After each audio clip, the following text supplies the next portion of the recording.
Go. Yep, we're live. Hi, everyone. This is the Candid Talk Podcast once again, and I'm joined by your favorites, Stanley and Bani. Wale is going to join us in the next episode, and hopefully, we can have Jibril on the show as well. Yes, so this week we are going to be talking about something that's very dear to our hearts: policing in Nigeria. It's a very, very big topic. So, what we are going to try to do is to break it down into very interesting subparts, and we hope we can do some justice to the topic. So I think I will go to Stanley first, and the first topic we are going to talk about, or the first subtopic, will be the structure of policing in Nigeria currently. If there are any issues with it, and if there's any talking points on community policing and any possible reforms relating to that structure. Stanley.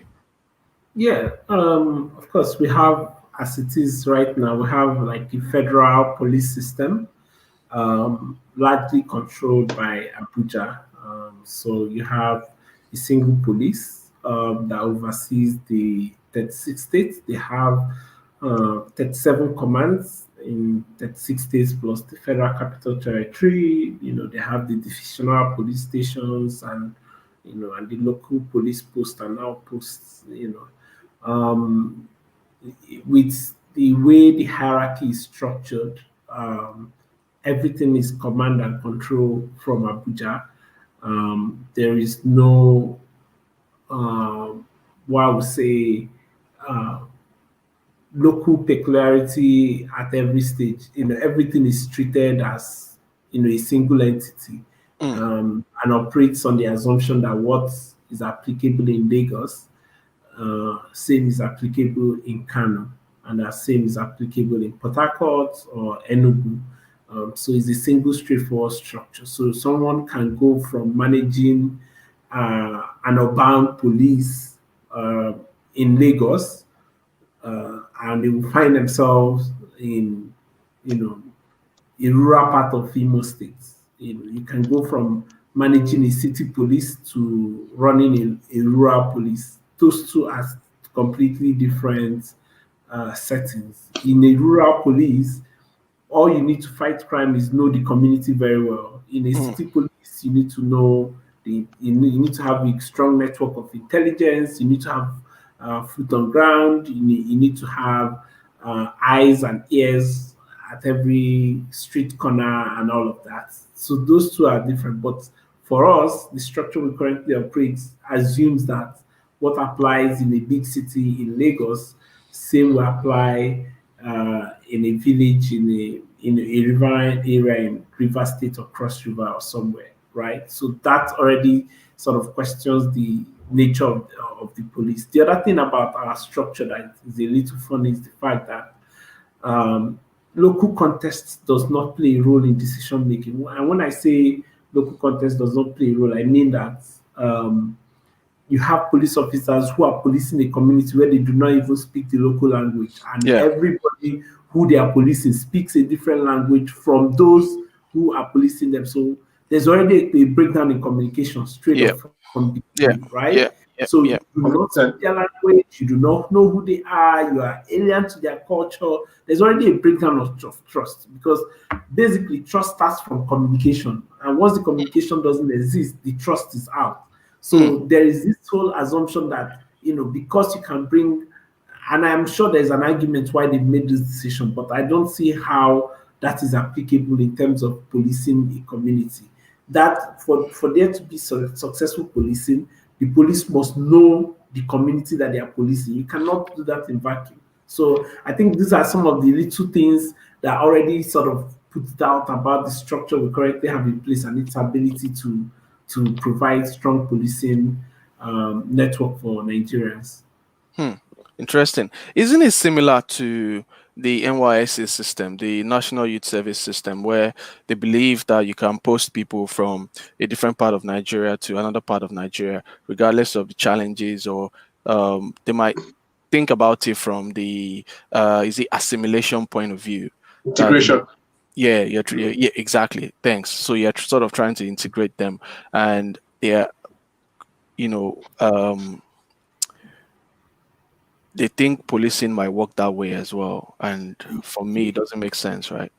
The funny thing about NYSC is that the whole idea is for people to learn about new cultures and new tradition. I really don't think It's the a same, whole right? year of national services It's is enough. be to, yeah, I don't think so. But Mm. hey, well, I have bias against NYSC. NYSC. I completely think it's a waste of time.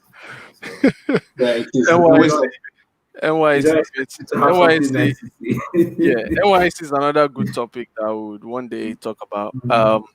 Yeah, so Bani, let me come to you. What are your thoughts on the current structure? I know you're a big proponent of community policing. I've seen several tweets. Yeah. I think we should even have our Twitter handles here so people know, you know, when you say something they disagree with, they can come on Twitter to blast you. I beg you. So you can follow Stanley at and Bani at yeah. So Bani, what are your thoughts on the current structure? It's clear that the current structure is not sustainable. Um,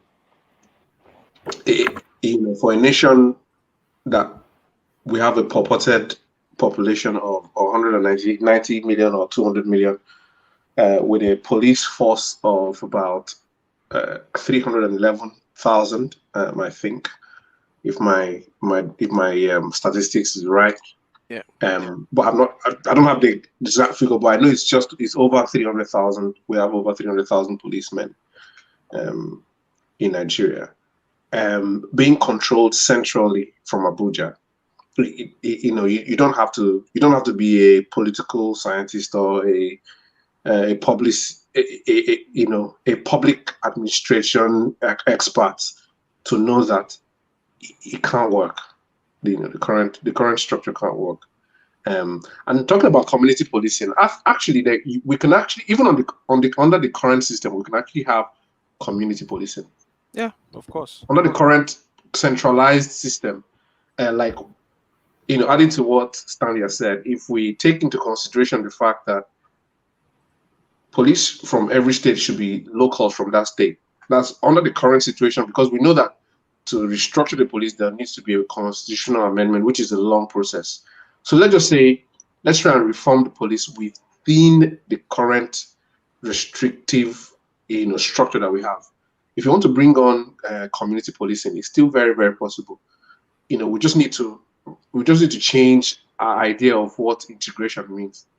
I think the problem with Nigeria is that we have a wrong definition of what it takes to make integration happen. So they think that they have to do it by fiat.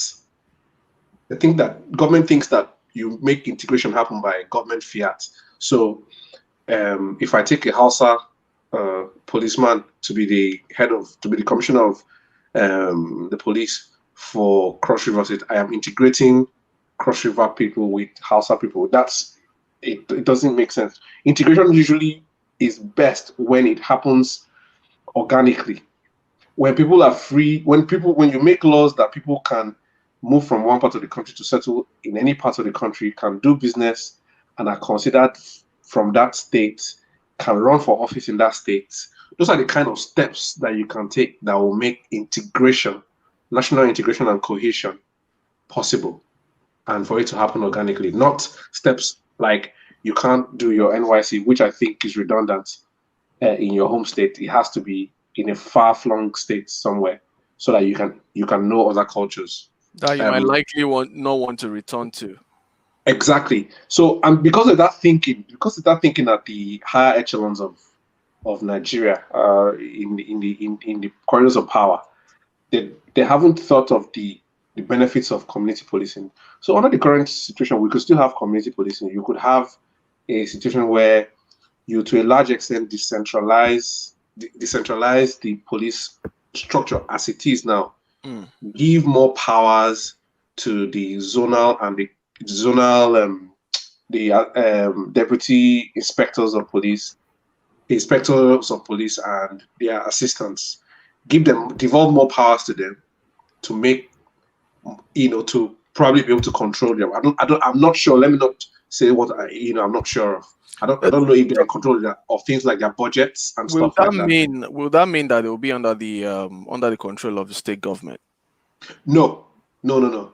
So what Okay. I'm saying is that within the current structure, make it less centralized than it currently is. That um, that they can't literally move a pin without letting the IG of police know. Um, Obviously, I know Yeah. that that's almost impossible. But what I'm trying to say in essence is that if you can drive a program where you can allow, where first of all you allow people to be employed into the police from their state, from their Mhm, localities, mhm. you know.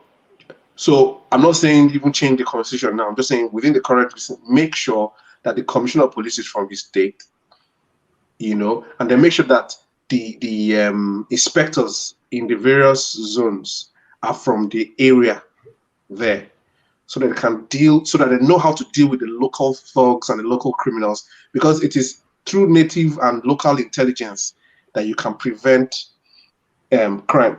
And I say this because in the Constitution, one of the first things that the Constitution that said, the law that sets up the police force under the 99 Constitution, one of the first things it says the police, um, one of the first things it lists as the duty of the police, it is to prevent crime.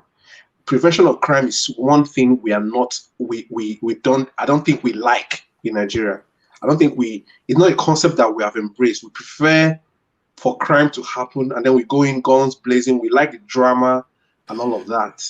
We like, to roll out the big guns, to be seen to be doing something, And Nigerians actually, unfortunately, also like drama because it's all that we've known, to be honest. We like drama. It's all that we've known. So I don't want to ramble too much, but I think Hmm.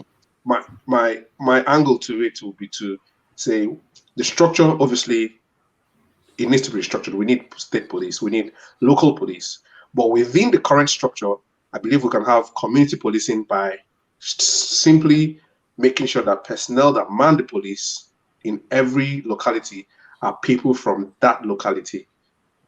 So that even within the current structure, we can have better policing. So Hmm. yeah. I'm pretty sure if we had Yomi Shogunle on the show, Stanley, and we ask him to play, of course, he's going to play devil's advocate, or he's going to support the police here, and he's going to try to support the existing status quo, right?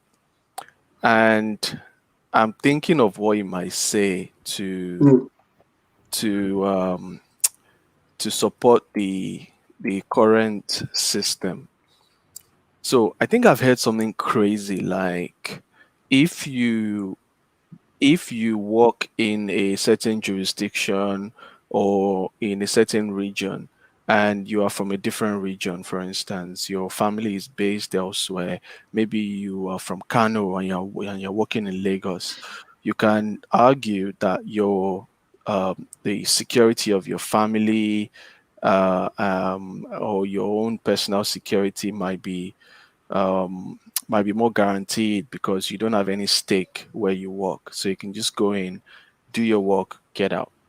That might be very, very silly, but I've heard that before. So Should- this No, is no, no, this is what I this have to, guy.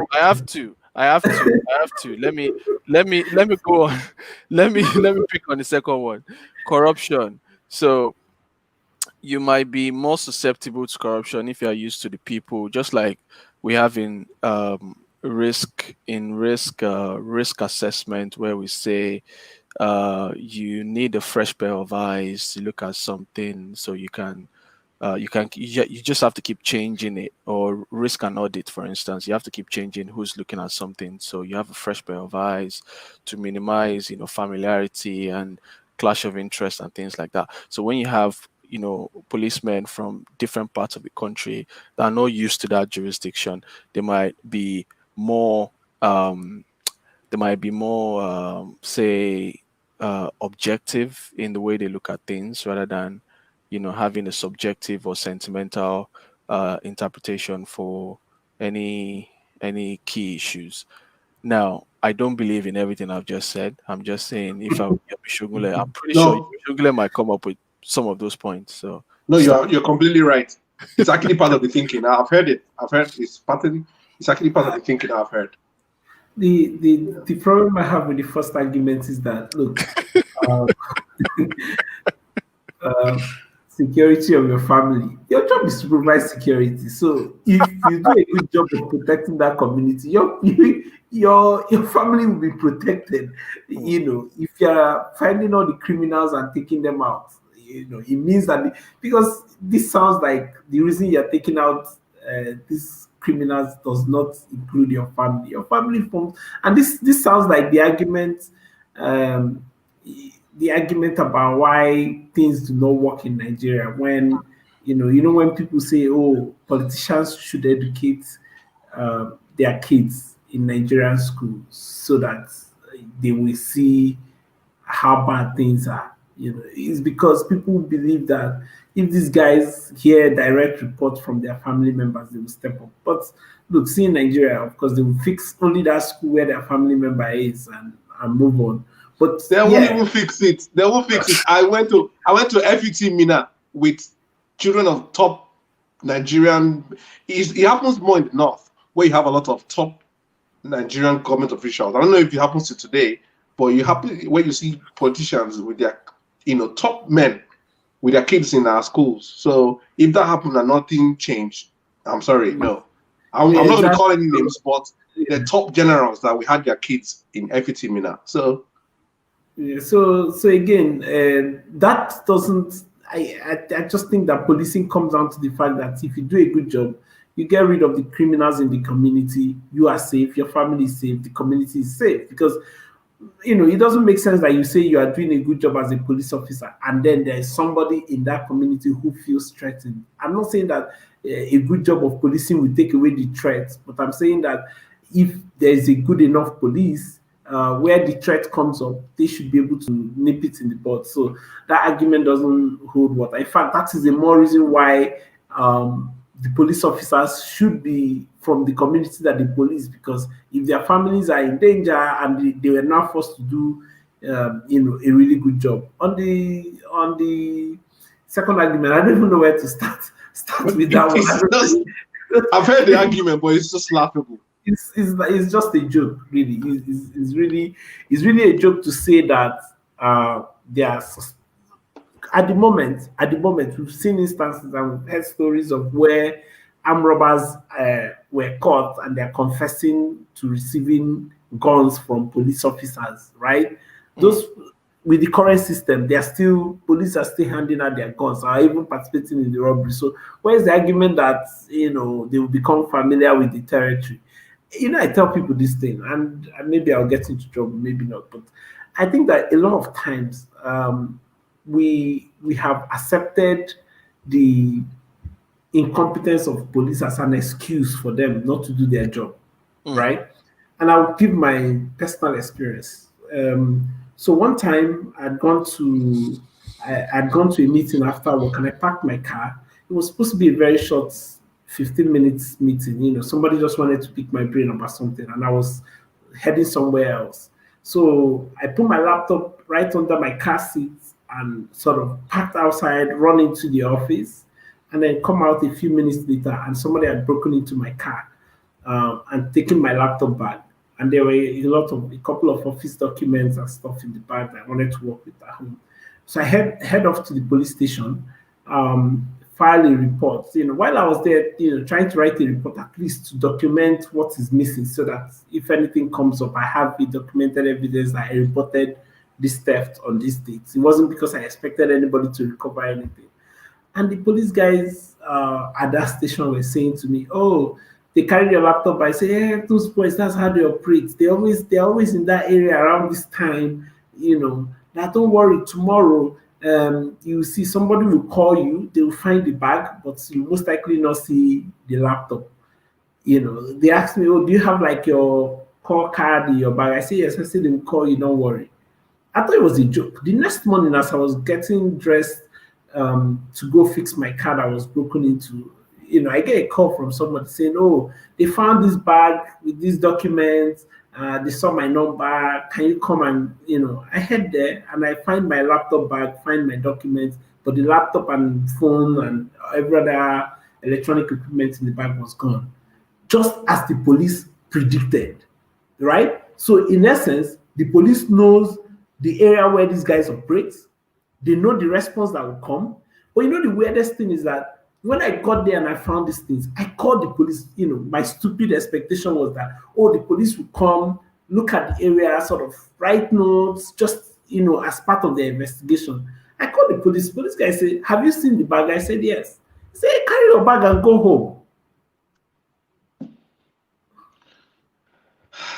So, guy, I was like, okay, Stanley, you need to get the grip. This is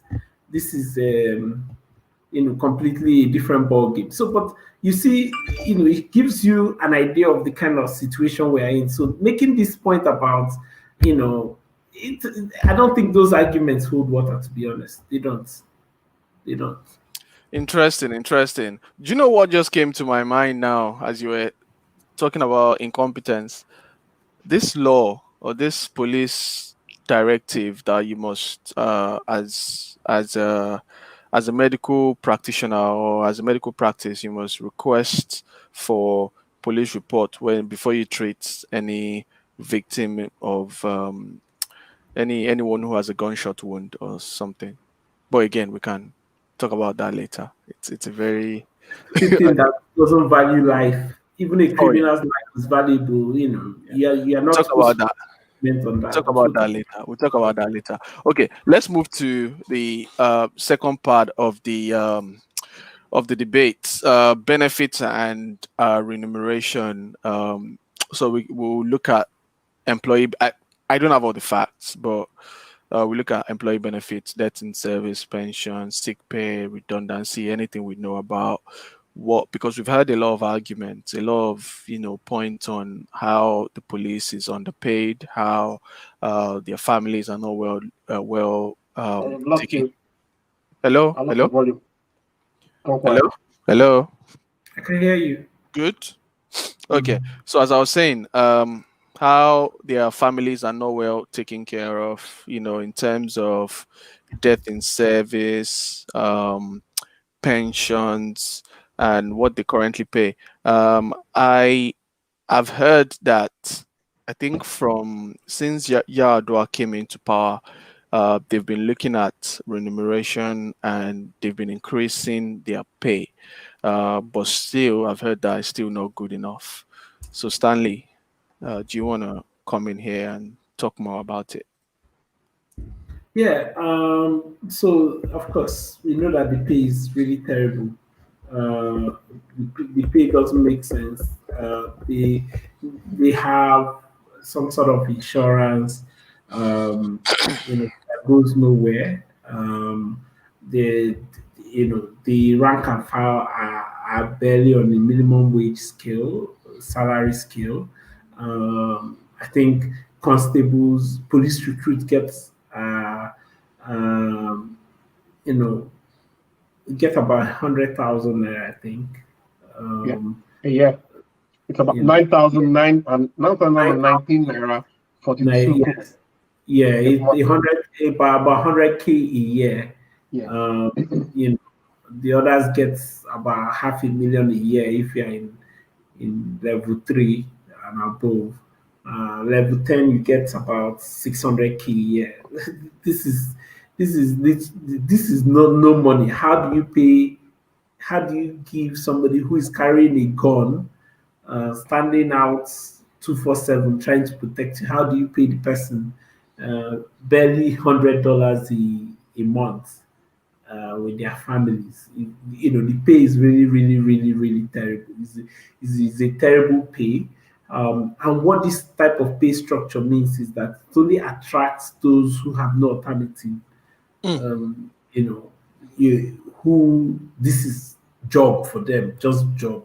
They can't succeed anywhere else. They didn't get job anywhere else, and they fall back. So it attracts the lowest rung of So there's no skill and capacity. Look, how do you go and, so for instance, you say you're targeting forensic experts, right? If you are targeting forensic experts, how people with real skill in this modern age and time, an average undergraduate who studies forensic science and forensic investigation in the mm, UK, mm. you're looking at a school fees of £12,000. Yeah. Do you graduate from that a year, £12,000 to £15,000 a year? Do you Mm. graduate from that and come and take a job that pays you 50,000 naira a month? Impossible. It's impossible. So it means that you can never attract top talent. You can never attract skilled people. It's still usually, I heard one crazy story one day, and this thing still shocks me. So this guy was telling us about how he used to have a security guy who got involved in armed robbery, who got involved in robbery and ran away. So he then traveled after several years. The guy ran off. After several years, he traveled to a state to meet one of his big man friends. And when he got to the big man's friend's house, he was a police officer guarding the house. He looked at the guy and said, "This guy looks familiar." Mm. That this guy looks familiar. He started asking the guy his name. The guy mentioned his name. He said, I know you now. You used to be the guard in my house. The guy now said, "Oh, yeah, yeah." He went in and told his friend, where did you get this guy from? He said he was posted by the Nigerian police. And he said to the guy that that guy was a thief. That guy, he stole and ran off from my house. And then he has come here to join the police. No background. Well, in fact, I probably nobody reported him anywhere. But that is the type of people that end up joining your police forces. The lowest rung, the never do wells, the political thugs. Those are the kind of. And I'm not writing off the entirety of police people. I've had cause to work with very fine people in the police force on certain projects around data and all of that. But I'm just saying that look, the rank and file, the police recruits are usually the rejects. You might find well-educated people joining at the level of superintendents and assistant superintendent of police and assistant commissioner of police or whatever.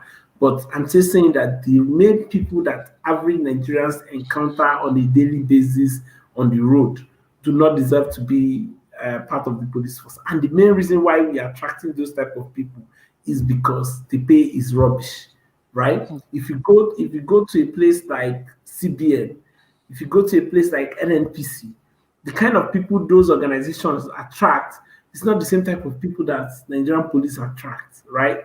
And the recruitment process does not even have any meaning. All you need is to be this height, be from this state, come with white boxers and white singlets, and recruitment process starts. There's barely any test is done to determine people's mental ability and capacity and well-being. Anybody can join the police force. Just show an interest and be available for the drilling.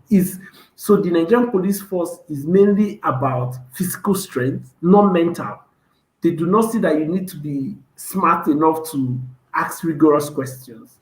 So there's just, I think the pay plays a very big role in the type of quality we are seeing. And to be honest, they're getting value for their money. Mm. We are getting value for the money. I had an argument with someone one day. I said, look, you will not hire someone who went to Uniport and expect the person to deliver Harvard level outputs. You're getting value for your money. If you go to a shit school like Uniport and hire from there, you're going to get shit output. If you go to Harvard and hire from Harvard, you're going to get quality output. It's just what you're getting value for your money. And if you insist on getting Harvard value, go with your 60,000 naira a month salary to Harvard. They have open days for recruitment. Go there, set up a table, put your salary on the table, and see if anybody will answer you after getting the Harvard education, right? Mm-hmm. So the truth is, we're getting value for our money. Let's not kid ourselves. We're getting value for our money. In the real sense, we don't have enough police, but I don't think if in the real sense of it, we should get rid of more than half of what we currently have and start a proper recruitment. Because I think sometimes the size is so big, you think that we are not funding them enough. A lot of resources already going to it. There's a lot of waste. There's a lot of unnecessary expenditure, misdirected. They're not spending money on things they should be spending money on, like welfare, like salaries, like equipment, and all of that. But Intelligence policing and stuff like that. Yeah. exactly. So, but again, is value for money. That's where we are right now. Bane, Yeah. do you want to comment? I didn't have a question for you, but Okay. I mean, I think it's pretty much covered it. It was pretty much what I was going to say, and obviously much more. Because again, I converted the pay for the police recruit, which was 9,019 naira to 42 kobo. So I converted it to dollars, and it's $23.62 a month. So how much again? So say that again. $23.62 a month. That is less than $1 per business day. Yes. That's roughly $1 per business day. So a business day is 20 days in a month, roughly, isn't it? That's 20 working days. Yes, 20 working days, Monday to Friday. Varies. If you take Monday to Friday, but what's about the police here? Okay, yeah. Who work every day of the week? Exactly, yeah. So that makes my argument about value for money, right? Yeah. So the question you want to ask yourself is, I mean, that is lower than what you get here in the UK, right? On benefits. If the government wants to support you, I think, and this is after many years of cuts by the Conservative Party, many years of cuts to benefits. That is still a third or a fourth of what you get on a some people get. A lot of people who are on disability allowance, right? That is what they get a week. Is about 4 times what the policeman in Nigeria that most of the public interfaces with and interacts with gets. So that tells you all that you need to know. And I agree with Stanley. We're getting value for money. As a matter of fact, I think it's a miracle that the system hasn't broken down, because on a very serious note, I don't know how the police do it. The ones that don't take bribes from drivers and that don't extort, I don't know how they do it. I know it's wrong to extort, but I mean, if you look at this salary, come on. And imagine a police recruit with a family to feed. What is 9,000 naira a month going to do for that policeman? So yeah, the salary structure, the pay structure, it just encourages everything that we're seeing now, and it all boils down to the structure, which is this whole centralization of every. When you centralize things too much, it causes a lot of. It just gives room for corruption at the top. It's top heavy. That's one thing Nigerian elite need to understand. When you focus on centralization, you make organizations top heavy and bottom line. And any organization that is top heavy and not working at the bottom, whereas at the front lines. Exactly. That's where the job gets done. Exactly. The front lines. Yeah. Exactly. So when you're top heavy and then the front lines, nothing. Literally, they're living on close to nothing. What do you expect? Nothing else. And yeah.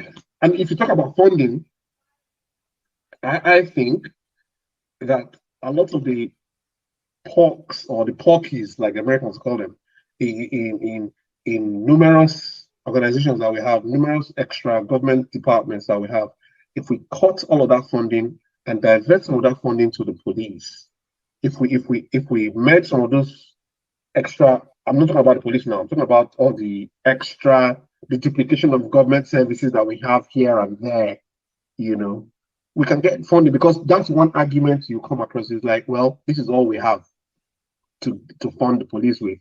But then the counter argument is, well, we can operate a leaner state as a whole. We can operate a leaner executive as a whole, and then make sure that funds go to the places that they're meant to go. We prioritize. The number one job of a government, according to the Constitution, is the security of its people. So it means that our police is a priority. Yeah, public welfare. Yeah, Public welfare. yeah. It's a priority. So what you do is you divert resources from other places that are being, not divert is the wrong word. You cut waste elsewhere and divert the resources from the savings Defund the police. refund the police. It's not refund the police. Refund the police. And backdate itself. But at the end of the day, make sure that you are attracting, like Stanley has said, make sure that we're attracting the best kind of people into the job. Okay, Stanley, I think I forgot to move to funding and infrastructure. So I think I went to benefits and remuneration before. So let's quickly go back because I think we have less than 10 minutes to go. So let's go back and speak on. Yeah. So So I was just looking at how much goes to the police. So there is the Federal Ministry of. So the total amount that goes to police is about 400 billion. 400 billion. That's the total amount that goes to Nigerian police. The police formations and commands get about 400 billion.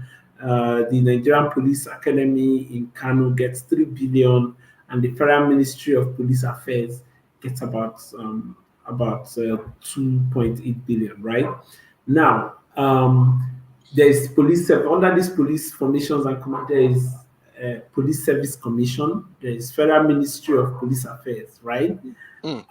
What is the difference between these two? Both of them are supervising one single agency, which is the Nigerian Police Force. So you have a ministry whose responsibility is police.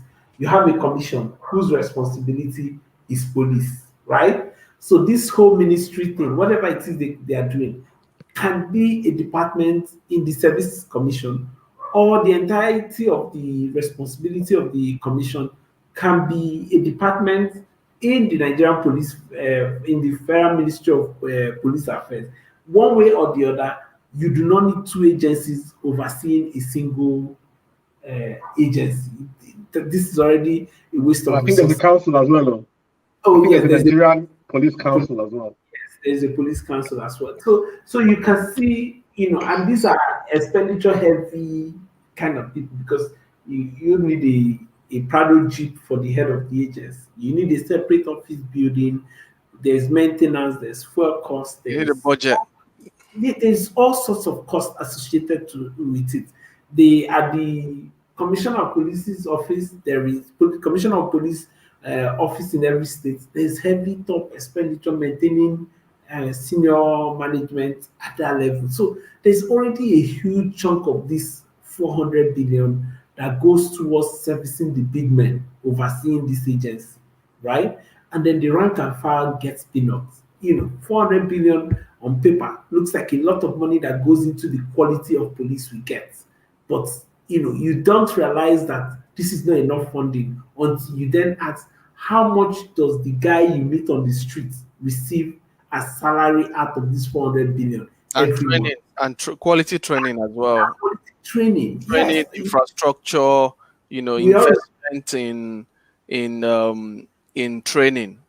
We all remember Channel's television story about the police training college in Ikeja. Police college in Ikeja. This is like in the heart of Lagos, right there. We all drive past that place. If you are going to the airport, you drive past that place. It was rotting to the ground. I know. This is right in the heart of the city, right? And yet, every year, I've been to that place. Yeah, it's a mess. And every year, a huge amount of money is budgeted to office maintenance and all sorts of things to service those who are supposed to run that place, right? And the rank and file is left with nothing. other than to stand on the street and literally turn to beggars. Have you seen videos on the way they treat them in police college, Oh, like so during their recruitment again, exercise? again, you train them to be animals. You expect them to come out and not behave like Exactly. animals, You expect right? them to have a more civil interaction with with The training Nigerians. is already like a war zone, like a survival of the fittest, and each Yeah, whoever come in contact with, right? That's the kind of training and orientation that nobody can question them. So the trainer can tell them to do whatever they like, and they cannot question the person. mm, So that mm, is why when they stand on the streets and ask me, "Where are you going?" and I ask back, "Do I not have freedom of movement? Have I been declared wanted? Do I look like somebody that has been described as a wanted person in a crime scene?" They take offense that who are you to ask me questions? yeah. Exactly. You might get slapped or attacked or You get you get slapped. You will naturally get slapped, And if you'll be lucky if it's just slap you get. yeah. So the whole idea of the kind of training in civic relation, in how to manage a crime scene, in how to de-escalate tense situation, those are the kind of training these guys need. Exactly. You don't get, look at them when they face protesters. Even every single time in my experience, every single time I've seen a protest turn violent, it is at the instigation of the police. It's never the first line of thought. I've not seen in this country where protesters don't think of anyone. I've not seen a situation where protesters leave their house and set out to be violent. It's until the police escalates with their usual violent reaction to every situation. And I'll give you an example. The shared protest in Abuja, those guys were out there on the streets for more than a year. I see them every day, to and fro work. And every single time they've made news, for those that don't live in Abuja, every single time you've heard about shared protest is only on the days when the police shows up.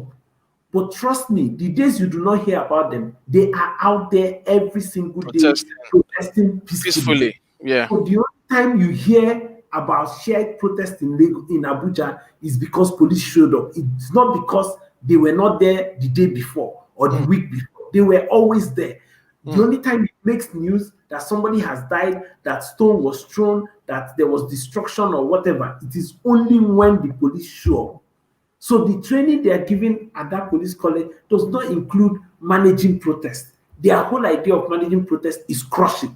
Yeah. Yeah. Shoot tear gas, No kill, de-escalation training. none, Nothing. none. Yeah. So it tells you the kind of quality of things that come out of those training colleges, and everything comes down to, well, again, I won't say everything comes down to money, but money plays a big role, right? But the quality of humans.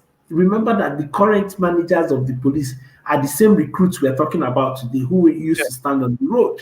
Yeah. So, there's a lot of factors here. It will take a lot. And again, we are lazy about providing solution to problem. We find, easy way to work around it instead of tackling the problem directly. So we find an easy way to work around it. Oh, now the police are not properly trained. You will start an orientation program, put adverts on TV. Set up a That committee. Set up a no, committee. exactly set up a committee. That will not solve the Training problem. committee. Police training committee. Bane, we have 2 minutes to go. That, 2 minutes. that's why we have commission in the first place. We have a commission, we have a council, and then we have the Ministry of Police, all doing practically the same thing. Yeah, yeah. Sorry. Interesting. I think next week we can continue this this topic on police funding. Then we are going to move on to the topics we spoke about, the ones that we'll be discussing next week. Yeah, I think it's I been think we need to talk about police brutality and SARS and oh, NSAS and all of that. that's going to be a very interesting one. And but the good thing is, I think Stanley is the only one in Nigeria at this time, so we are safe, right? You guys are safe. I will take the brunt when it happens. Yeah. So we talk corruption, ethics, professionalism, police brutality, and public relations. Right. Okay, guys. Thank you very much for joining us this week. Always a pleasure. Yeah, next Thanks. week we are going to do more justice to this topic. Ciao, ciao. Bye. Thank you.